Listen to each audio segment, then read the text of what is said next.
Hey everybody, we're back here. Rob Kozler from MotoLabDirtBikes.com, and today what we're going to do is do a front fork installation on a KTM. This just happens to be a 250XC. This applies generally to all KTM front ends and or MX bikes. Okay, so let's start with a list of tools. This one's going to be a little bit more involved here, so let's do an inventory. We've got an 8mm socket, 10mm socket, 27mm socket, some blue Loctite, anti-seize, flat blade screwdriver, and an inch-pound torque wrench. I think 9 out of 10 torque wrenches out there, if not all of them, have both inch pounds and or foot pounds, and also if you turn it over, it has newton meter values on there too. Now, if you look up on your triple clamps, generally you're going to find right in this area right here, it'll tell you, it says 17 Nm, 17 newton meters, which is the torque for the top clamps, and on the bottom ones it'll tell you here about 12 newton meters. So it's real important and critical to get these torqued right to assure that you have proper fork function. And also one more thing, actually, before we get started, I'm actually going to get a towel here. And it's really critical too to make sure that everything's nice and clean and wiped out in here. Don't want any grit or gunk before you put your forks back in. And also, one of the most important things you can do is actually, if you don't have any anti-seize, but take some grease and remove your bolts. And then you want to anti-seize a little bit on the threads and also a little bit on the head. This way you're sure you're getting the proper torque value when you torque these down. Otherwise, if it's metal on metal and it's dry, you're going to hear it creak and bind, and you're not going to get the proper torque value when you put this back together. So let's start with the 8mm and go over and let's grab our right side fork leg, inside of that with the brake caliper, and we're going to put our fork guard on first. It's important you do that because once it's on the bike, you can no longer do that. So save yourself a little bit of hassle and just do this first. We'll slide it back over like so. You can set it down. And then we'll grab our 3 bolts, and then it's important to start these guys by hand, especially if you're using the electric impact. Like I said, unless you have really excellent finger control on that trigger, boy, you could get yourself into some trouble. You don't want to start to have to helicoil the threads or anything like that, for thread repair. But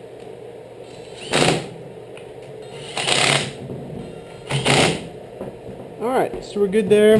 Now we can switch back to our 10mm, and then we're going to get ready to slide the fork leg up into the bike. So after we're assured that everything's nice and clean inside here, and all fasteners have been either greased or have the anti-seize on there. And so what we're going to do on this particular fork, we're going to make sure that the bleeder is actually facing forward on here, so obviously that your logo is going to line up straight, and yeah, so you'll be in good shape. This way you've got to access your bleeder as well. So just gently slide her up in there, and then you could check out my blog on MotoLabDirtBikes.com, and it talks a little bit about setting the fork tube height to affect your overall trail and the handling of the bike. On this particular model, I do like to run it flush, just like so. So actually take like that, and you go ahead and just, what I'm doing is just snugging it down just to keep it from sliding out. So what we'll do is we're going to come back here shortly, and then we're going to torque all fasteners. So now that that leg's in, let's come over to our other one. Grab that, and we're actually going to take and slide this leg through like so. And then slide this up into here. Grab our 10mm. Check to make sure everything's lined up. You got the bleed screw at the front. Of course, it'll be a little bit easier for you guys to do it on the ground to see this. And take your time, there's no rush to try and make any speed records. So let's see, let's flip it around here. We'll make sure that we get it lined up just how we like it. Nice and flush there. That's good. Double check it. Looking the same on both sides. Tender time. Alright, so we're just snugging those guys up like that. Let's switch back to our 8mm. Put this in for the fork guards. Pretty easy stuff. Nothing too complicated. Just all about taking your time and making sure you just don't get yourself screwed up by getting ahead of yourself. So let's.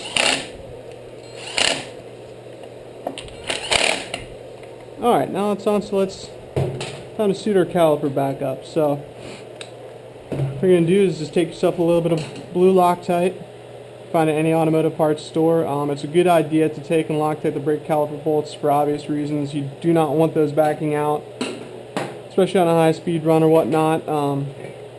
So let's just move our caliper up into position. You can see the holes right there. And just slide it in, get it started by hand. Once you get it lined up there.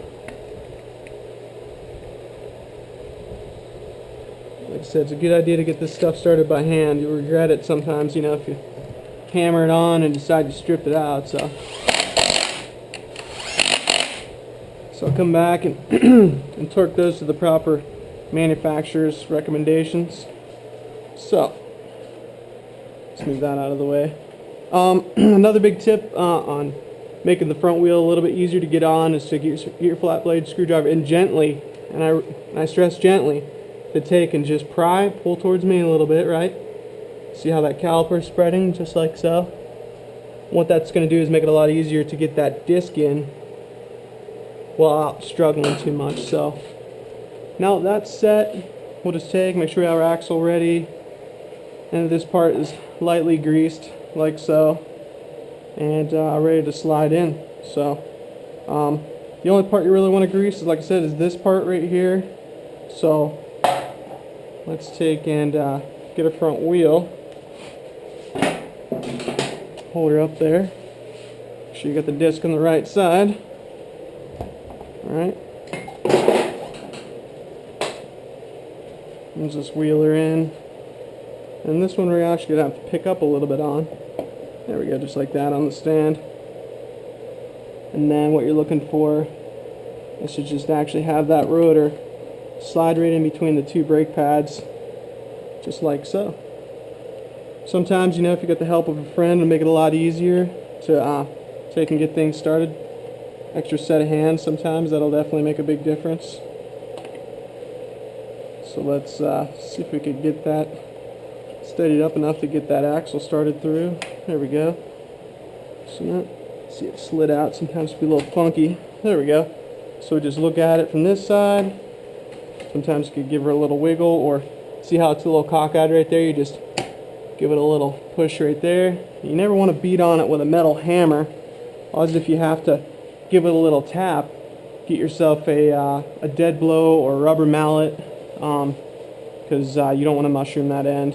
So, alright, now that that's in, let's, before we get any further, let's make sure you, first things first, remember to pump up your front brakes.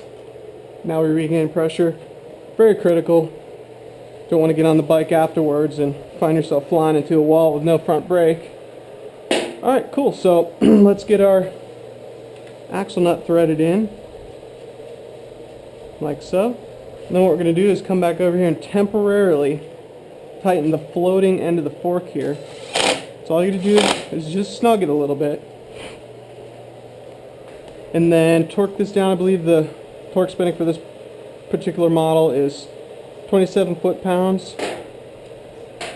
You'll have to check your owner's manual for that. They will have that in there. So what we're going to do is go ahead and tighten that down.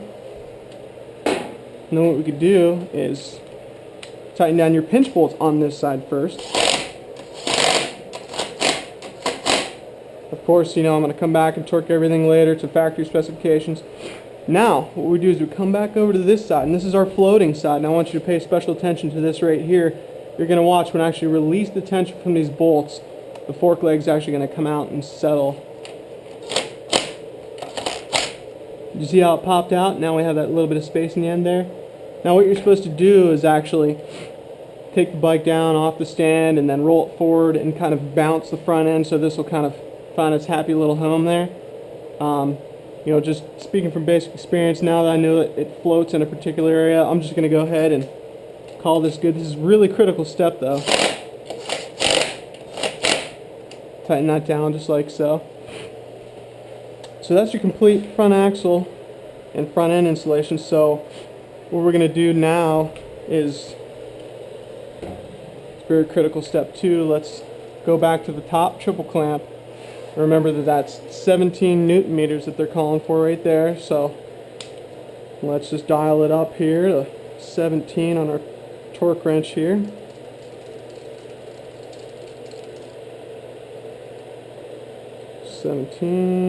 There it is. Alright, we're going to torque these in series. You don't want to just torque one completely all the way down, so you want to step them. So go one for a little bit, and the other one, and listen for it. Here, click. Click. Okay, walk them back and forth. Alright, let's go around and do the other side while it's still set at 17. Okay. Let's just walk them down nice and evenly.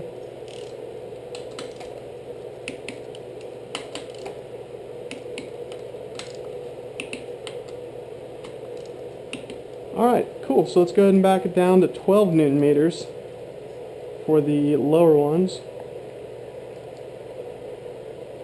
Alright, got it right there. Just straighten that out. This is a lighter torque setting, reason being that on the inside fork tube there's a copper coated bushing with, actually has a Teflon coating on the outside that rides up and down, that these telescoping forks actually come up and down past the clamp, and if you have these over torqued, you'll actually have a bottlenecked area where the fork will try and come through, and it'll come through, it'll actually bind and create some harsh suspension action. That is a really common thing for those to be over torqued, as well as the axle to be incorrectly installed. And then when you have your forks moved in or out, that's going to create some harshness from binding. So let's finish up this last lower clamp here. That's it. And there we go. So we have the front end complete. And then I'm going to go back and then go ahead and torque these and those bolts to factory specifications too. And then don't forget our headlight on this particular model. Set that guy back up there. Happy little straps. Just like so. And that's it. So just, I hope this video is going to provide some good insight to properly setting your suspension back up on your motorcycle after you receive it from us. So hope you guys have a good day, and thanks for watching. See you next time.